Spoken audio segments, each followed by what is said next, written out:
So Invincible Season 4 just wrapped up, and I gotta say, I'm impressed.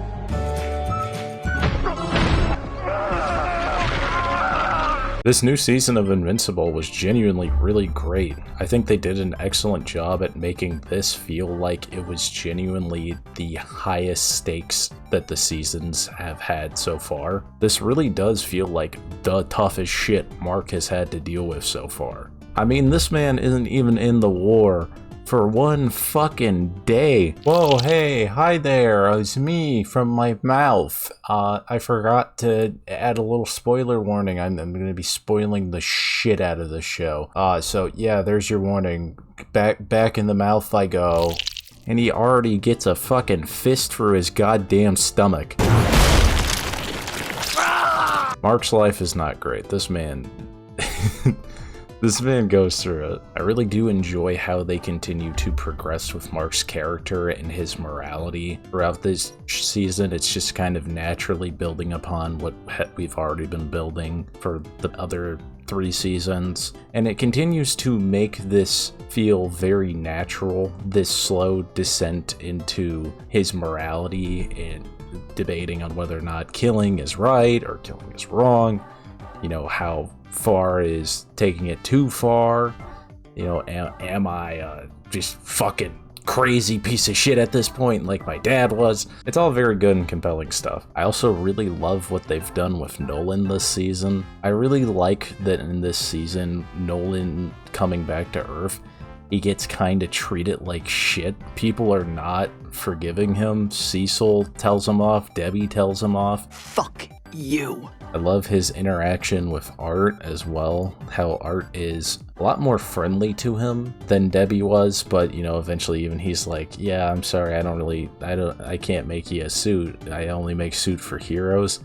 And when he flies off and Art is just like having this fucking panic attack, it's a really great moment. I really appreciate that it does truly feel like Nolan has just genuine consequences for his actions. And another thing that I really appreciated about the writing in this season, building up to the scene where he has his conflict with Debbie, is that in the second episode, Nolan is kind of just going around and essentially having to confront all of his sins. And for every single place that he goes to, he ends up apologizing to the people. For instance, when he goes, you know, to retrieve Space Racer's gun and Space Racer turns out to be alive, when he apologizes to Space Racer doesn't forgive him, but in Space Racer's mind, that's like enough to be convinced that he's like a fucking changed man. And then you have him go to that planet of tech jacket aliens. I can't remember what the fuck they were called. Gelderians. And when he apologizes there, they're also taken aback by it. When I first watched this, I thought it was just kind of like a bit silly. But after episode 5, I realized that that was setting up an expectation in Nolan's mind. He now believes that an apology is enough. It's not that he's expecting forgiveness right off the bat when he goes to talk to Debbie, but he has this sort of prerequisite ideal in mind for how this will go for him. You know, like, because the apology every other time has been met with people just realizing right there and then, like, oh wow, he really is changing as a person. So when he goes to apologize to Debbie, and that ends up fucking backfiring in his face, you can kind of really understand why he was thinking just a simple apology would be enough to convince her that he had truly begun to change. I think it's a bit of pretty, like, brilliant, like, just subtle little writing for the character. Overall, I really liked everything they had to do with Omni-Man this season, which, I mean, I think most people like everything to do with Omni-Man in every season. He's just a great character. Alan was a lot of fun as usual. I love what the finale sets up for his character. I think that'll be very interesting coming into the next season, but I know what you're here for. I know what you want. You want that Thrag, this big, meaty man. You want me to talk about this big, meaty man that I love. Man, I really like Thrag in this show. He's quite great. Most of the reason why the stakes feel so fucking high in episode 7 is because of just how much of a fucking unit he is. I mean, nothing they throw at this guy does fucking anything to him. I do like that he's also not just like a meathead or just like some blind, raging, fucking angry idiot. He has a lot of sympathy of his own. Yeah, he's a fucking idiot for starting the purge, but I do like that it legitimately takes a toll on him. A lot of people have memed on that shot of him just sitting in the throne as him aura farming and stuff, but I do like that they have that there to signify that he is clearly like feeling something from this. This is taking a toll on him mentally.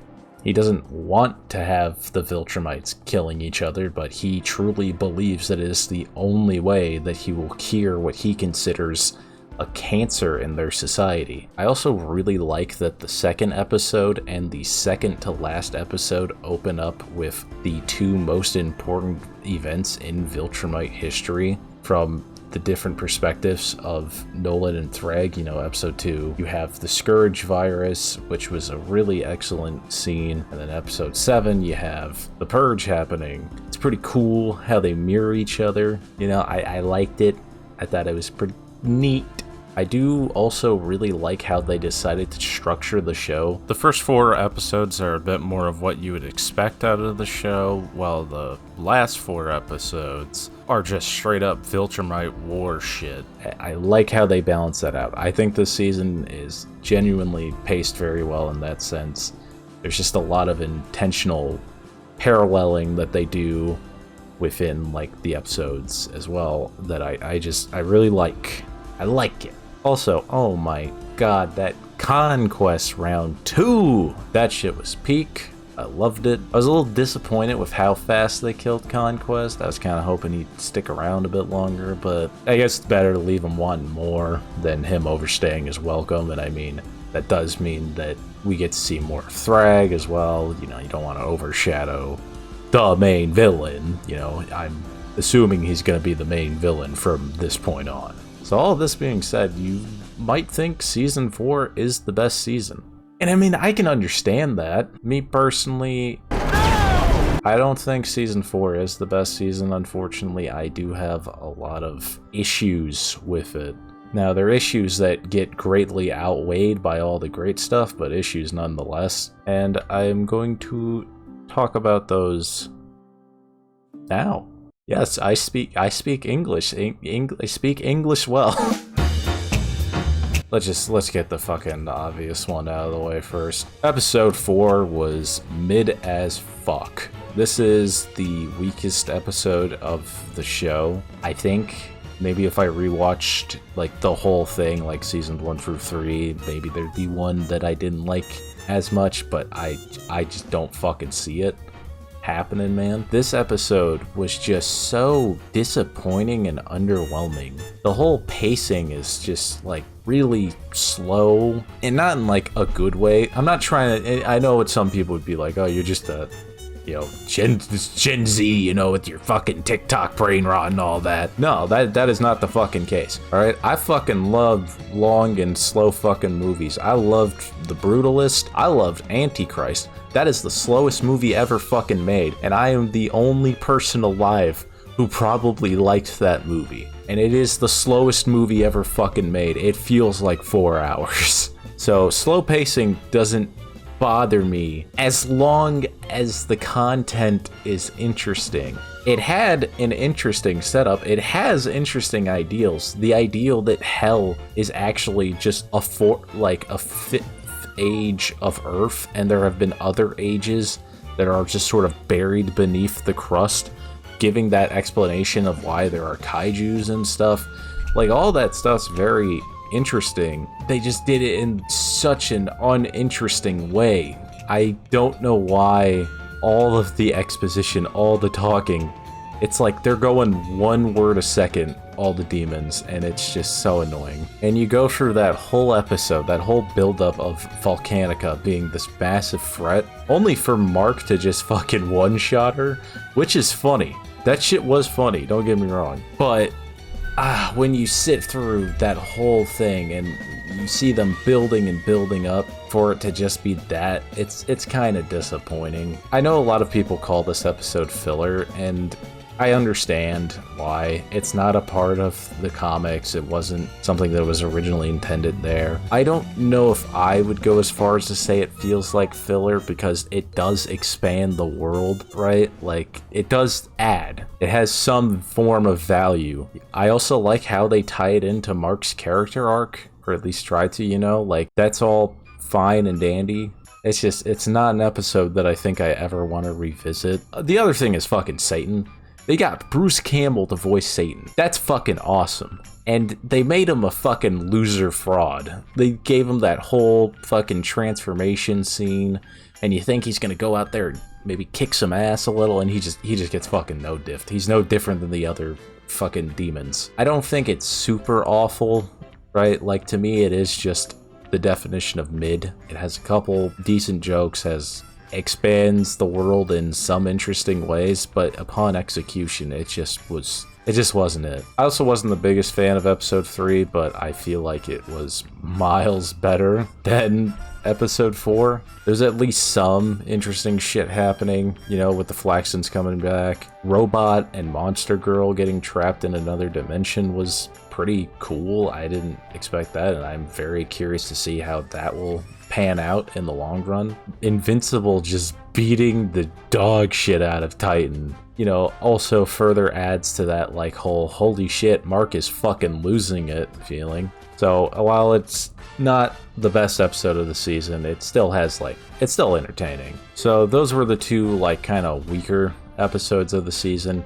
But even still, they're not, like, awful or horribly unlikable to me. What is fucking awful, though, is what they did with fucking Cecil. Cecil! I will never understand. Nay, I will never forgive you, Robert Cuckman. I don't understand why Cecil didn't put that fucking siren chip that he had in Mark's head inside a fucking Conquest's head. Cecil's supposed to be fucking smart. He's supposed to have his fucking finger on everything. He's supposed to understand and evaluate the conflict of everything. Even the people Cecil fucking trusts and the people Cecil thinks, like, more highly of, he still has contingencies for them. Which is why it's just so fucking baffling to me that Conquest, the guy that fucking murdered thousands of fucking people, tried to kill Mark, did all this fucking horrible shit, you just suddenly forgot about the fucking siren that you can install in his fucking ear in case, you know, he tries to break out. And it's like, oh yeah, we got him buried with tons of fucking C4 and shit underneath the ground. You saw what fucking Omni-Man took, right? That fucking space laser that you blasted him with? What was that, a drop of blood you fucking got with that? And you think C4 is gonna work on the guy who's supposedly stronger than him? Like, what the fuck? And this is something that could have just been very easily fixed. You could just have the fucking siren in his head malfunction. You could have, like, something fucking crazy where Conquest, you know, feels it inside of his head, and instead of, like, you know, bowing down to it, he, like, fucking digs into his skull and just rips it out. You know, have him do some unhinged crazy shit like that. That's not out of character for him. But, you know, it is out of character. Cecil not fucking thinking of that. That's something I really didn't like. I don't think it ruins Cecil completely, but it's just such a crazy decision, and it's something I thought he would, that, like, from the comics going into the show, that he would fix. I really don't understand why Mark also didn't share the siren knowledge with, like, Alan and Omni-Man. I feel like they could have had Tech Jacket utilize that technology in a way that would have been very beneficial to them. Like, they could have fucking sound blasted Thrag and then shot him with that fucking purple poison, and then Alan could have given him the right through his fucking guts. Or the other way around, you could have Tech Jacket use the sound on Thrag and him just be such a fucking boss that it doesn't even affect him. He's just like, that's a mild annoyance, or some shit like that. There's just, like, very clear advantages that they could be having in the war that they just don't use because a character forgets about it, I guess. I've pretty much covered most of my like, general issues here, and they're not things that, like, ruin the experience of the show or anything. They're just kind of little things that annoy me. I mean, episode 4 being mid does kind of ruin the show, actually, but ignoring that. The rest of my issues are actually compacted in the season 4 finale. I think it's a good finale. I really like the direction it goes with Mark's trauma finally coming to light fully in the form of schizophrenia, which I think is very interesting. I really do like that direction for the character. It makes me feel all the more for him. That being said, I really fucking don't like how they've chosen to present this PTSD and schizophrenic episodes that he's having. Every time he has one of his episodes, Thrag just shows up and kills someone he loves. And it only feels like they're doing it in this specific way for shock value. And after the third time it happens, it just kind of feels really cheap. It's like a jump scare. It's purely meant to just make you go, I wish they had shown some restraint on that. I think if Thrag was just there, always just omnipresent. I love that idea, Thrag being omnipresent to Mark. Every time he turns his corner, you just fucking sees Thrag. I do love how they tie it in at the end. He finally actually encounters Thrag, but he's just so fucked right now that he can't even tell if it's Thrag at first. And then even though it's Thrag and he knows that he can't do shit, he still has a really human moment where he just tries beating the shit out of him, but it does absolutely nothing to Thrag. That's all great, and I love what the ending sets up with all the Viltrumites just living on Earth. I think that is such an interesting direction to take it, and I am fully down for it. That being said, I just really do wish that they had chose to present Mark's sort of schizophrenic dreams a bit differently, because it does just kind of come across as just an excuse to include cheap gore. Another thing I was a little bit disappointed by was Omni-Man's return to the spot where him and Mark had fought, where he was fucking brutalizing him. I want to say this is purely a me thing. I think most people will watch this scene and they'll just fucking love it. They'll be fully emotionally invested. But for me, when he showed up there and he was just sitting there and they were playing all the audio from the scene of Omni-Man screaming, yelling at him and shit, it kind of took me out of it. Especially when they played the fucking think Mark bit. Will be gone. That shit had me chuckling, honestly. And it did kind of ruin the emotion that I feel could have been there if it was just pure silence. But then him and Cecil have that whole conversation, and that whole thing was fucking great. I loved him and Cecil's whole conversation. I thought that was great.